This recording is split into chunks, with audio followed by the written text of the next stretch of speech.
मंडळी Ram Ram. Bigg Boss Marathi season 5च्या आजच्या या व्हिडिओमध्ये मी तुम्हाला एक गोष्ट सांगणार आहे, नक्कीच महत्त्वाची आहे. ती आहे सूरजविषयी. सूरजविषयी घरात काय चालले, अगदी विचार करण्याजोगा आहे की सूरज हा पहिल्या आठवड्यापासून कसा खेळतो ते आपण पाहिले. ना कोणाच्या आद्यात ना मध्यात, तरी पण सूरजला टार्गेट काय केले जाते. का?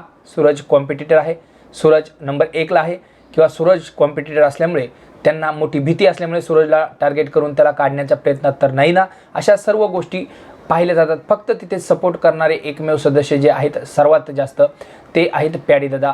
आणि कालच्या एपिसोडमध्ये नक्की काय दिसलं आपल्याला, सूरजविषयी दुजाभाव का केला जातो याविषयी आपण अगदी थोडीशी चर्चा करूया. तर जे दिसलं ते सांगतो, तुमचं मत वेगळं असू शकतं. तुम्ही कमेंटमध्ये सांगा की तुम्हाला काय वाटलं जे होताना दिसलं. सूरजला प्रत्येक जागी दाबलं जातं. सूरज एखादी गोष्ट बोलायला जरी गेला तरी त्याला ते नको बोलू असं केलं जातं, किंवा त्यांना ती चुकीची वाटते. म्हणजे सूरज जसा आहे तसा पाहायला संपूर्ण महाराष्ट्राला आवडत आहे, परंतु त्यांना घरामध्ये नक्की काय चिंता आहे ती काही समजत नाही. अंकिता वारंवार विरोध करताना दिसते. कधी कधी तर पॅडीदादा तर आत्तापर्यंत कधीच त्याला विरोध करताना दिसले नाही. परंतु काल एका गोष्टीचा पॅडीदादांचा त्याला राग आला की गाणी चालू होती ना, त्याच्यावरती तो नाचत होता त्याच्या पद्धतीने, म्हणजे त्याचा जो आहे तो वराती डान्स त्याच्यामध्ये. परंतु पॅडीदादा, अंकिता आणि जान्हवी यांनी त्याला विरोध केला. तू बाजूला हो असं त्याला म्हटलं आणि त्याला आला राग. तर का आला राग? तर त्यांचं काय म्हणणं आहे का फ्रेम आमच्यावरती चालू आहे कॅमेऱ्याची, तर तू मध्ये कशाला येतोस. तर मित्रांनो, सूरज चव्हाणला फ्रेम वगैरे हा काही प्रकार माहिती नाही.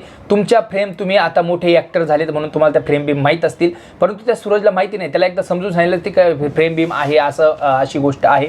तर मित्रांनो, सूरज त्याच्यामुळे झाला नाराज. सूरजच्या डोळ्यात पाणी आलं आणि त्यानंतर अभिजित सावंतने त्याला बऱ्यापैकी समजवायचा प्रयत्न केला, डीपी दादांनी समजवायचा प्रयत्न केला.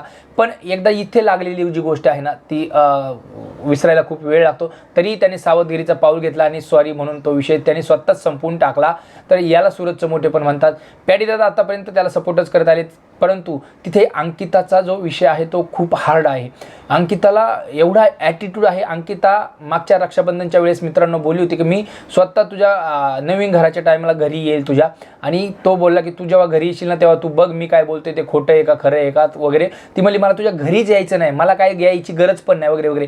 हा जो अंकिताने जो तोरा दाखवलेला ना तो संपूर्ण महाराष्ट्राला नाही आवडला आहे. म्हणजे सूरजला तुमची फक्त बहुमतासाठी गरज आहे. कोणतं हे करायचं त्याला बोलून दिलं जाणार नाही, त्याला हे केलं जाणार नाही. तो काही गोष्ट करत असला तर त्याला साथ दिली जाणार नाही. म्हणजे असं ते एकंदरीत चित्र दिसतंय. का करतायत हे असं लोक, मला काही समजत नाही. आपल्याला तर माहिती आहे जान्हवी, निक्की वगैरे हे त्याला तर काही तुच्छच मानतात. परंतु तिथे काल निक्की पण आरबाजला बोलताना दिसली की त्या सूरजच्या बाबतीत हे लोक का त्याला प्रेशराईज करतात, का त्याला दाबतायत, का त्याला प्रेशराईज करतायत, त्याला त्याची गोष्ट का करून देत नाही. निक्की काल आरबाजला ते सांगत होती.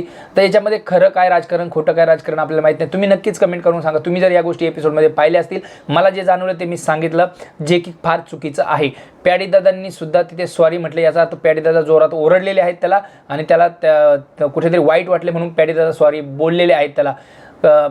ॲक्च्युली तरी पण तो सूरज जो दिसतोय तो आपल्याला खूप भारी दिसतोय, परंतु सूरजची पण पेशन्स संपलेले असं तो बोलतो. आता सहनशक्तीच्या बाहेर गेले आणि मला माझं इंडिव्हिज्युअल खेळू द्या असंही तो म्हणत आहे. तर मित्रांनो, तुम्हाला काय वाटतं ते नक्कीच कमेंट करून सांगा. सूरजच्या बाबतीत असं काही जर झालं तर नक्कीच मनाला लागतं. तुमच्या मनाला लागले का? कमेंट करून नक्की सांगा. धन्यवाद.